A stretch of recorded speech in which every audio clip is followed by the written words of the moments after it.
Monday ganaps natin today. Keto Minuto Edition. Minsan kasi, mismo yung classic ulam, pero ayaw mong masira ang diet mo. So, ito na ang sagot.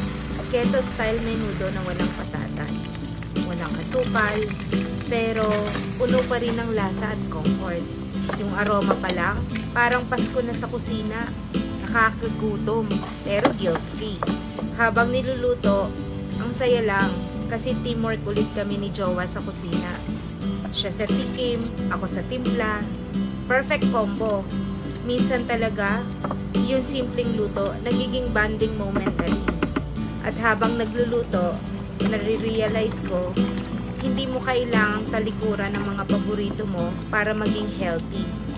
Kailangan mo lang ng konting twist, konting tiyaga, at konting creativity.